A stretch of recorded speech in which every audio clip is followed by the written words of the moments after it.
So, let's start with the basics. While playing Poco, what you're playing is a numbers game. What I mean by that is that you slowly take their life away and it'll reach zero before yours does.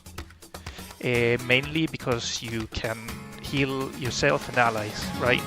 What's important with his basic attacks and his super is that they can pierce through allies and through enemies, which means that Poco excels when hitting multiple targets. So that's what you'll see he'll be shining the most.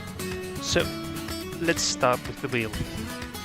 Firstly, with these gadgets, what you want to do is use the first gadget, Tuning Fork. That's the one you'll mostly use.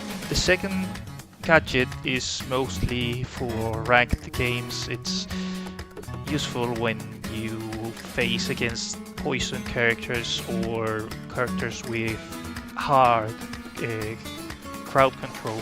With star powers, I recommend using the second ones, reaching solo.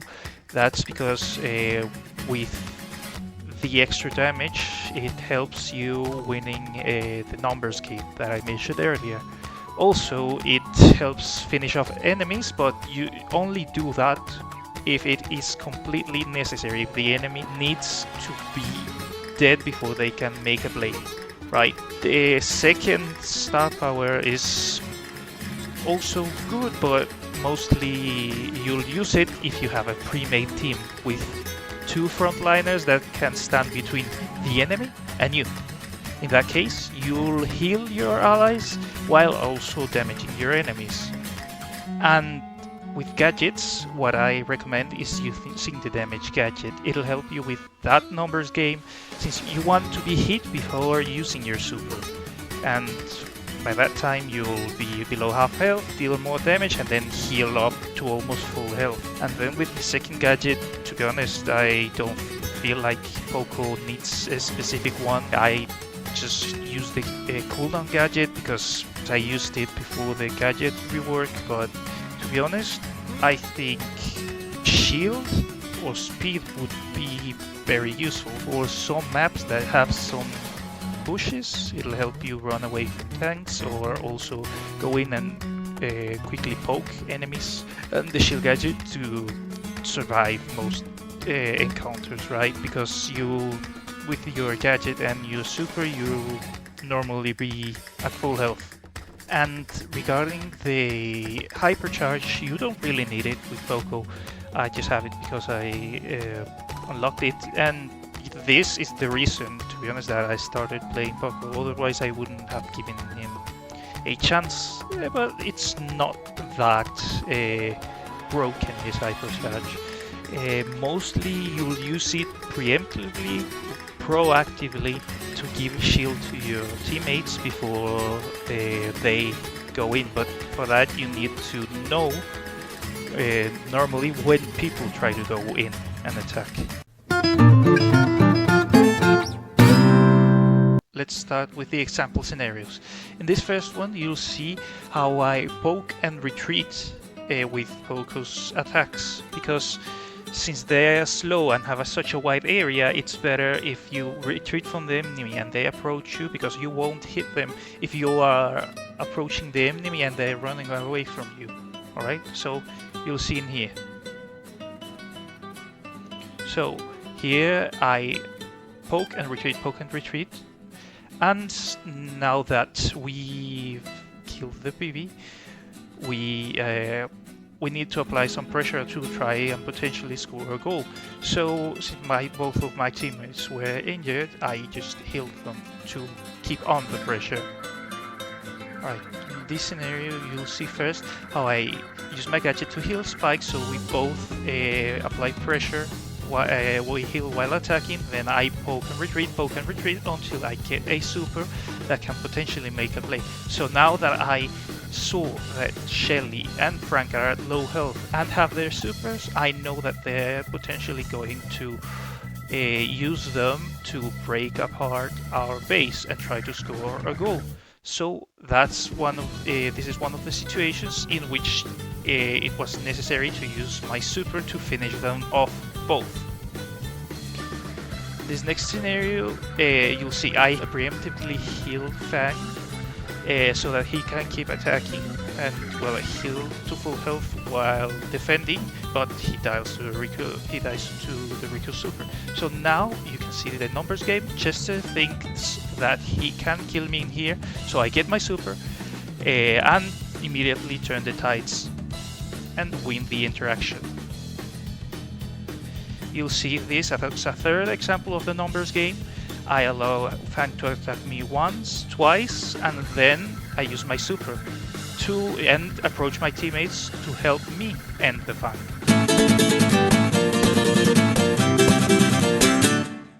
With the basics out of the way, we're entering some other example scenarios. In this first one, I'll show you a little tactic. First, you'll see that I use my super here to survive the interaction with mates. But not only that, you can see that I use my basic attack and then my super in something that I call a short burst. Since no one expects you to do like 3000 damage out of nowhere, since you attack very slowly, it can catch some enemies off guard for you to do well twice as much damage in just the time that you make one single basic attack.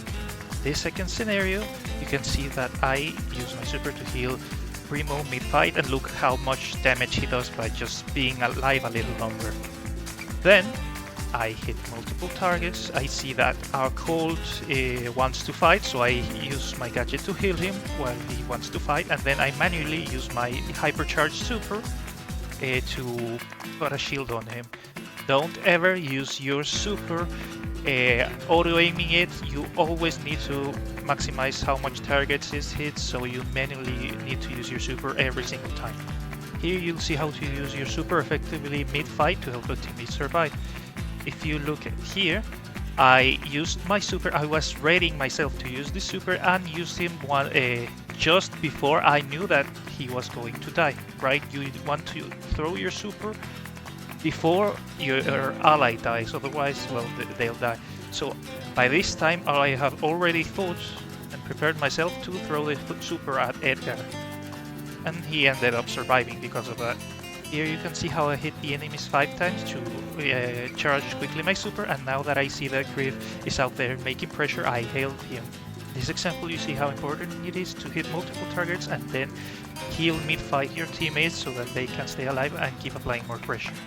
Here you'll see that I focus on winning the numbers game against Mortis, and then I throw my super where my Colt was, just in case he miraculously dodged Mina's attack. Unfortunately he didn't, but yeah, just to maximize how many targets my super hits, and then still win the numbers game against Mortis, which was my main focus. Then I keep applying more pressure, try to charge my super so that I can heal Primo and he can stay alive, and he ends up living through the interaction. Here you see how I proactively use my hypercharged super to put a shield on my teammates so that they can defend the Macy trying to score. And you see that because of the shield, El Primo survived and helped prevent the goal. And for this last example, I'll slowly analyze it for you. So you see that Cordelius here is in his Shadow Realm, right? So I then it checked in my brain that he had won his fight in the Shadow Realm, so he was going to enter. But I saw that while he was in his Shadow Realm, he was still approaching the enemy. So I already readied myself before he exited his Shadow Realm to throw my super at him once he appeared. Additionally, you can see that here I used my gadget to heal the Leon to keep on fighting and keep on putting the pressure so that we can try to score a goal. You'll see I use my hypercharged super towards the Cordelius. He ends up surviving. Because he survives a little longer, Boss needs to waste another one of his attacks trying to kill him.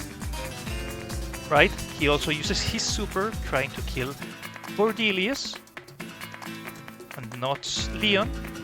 And because of that, Leon then ends up surviving and scoring the goal. I hope that with this guide you end up leveling up your A game with Poco, and that you don't forget how important it is to keep applying pressure and win the numbers game by helping yourself and your allies stay alive long enough to end up finishing your opponents. And it's because of his tide-turning potential that I think that he is an underrated brawler. Still, you must not forget that he still is a support brawler, so don't go ahead and think you can take on the world, right? You still need the help of your teammates to end up winning games.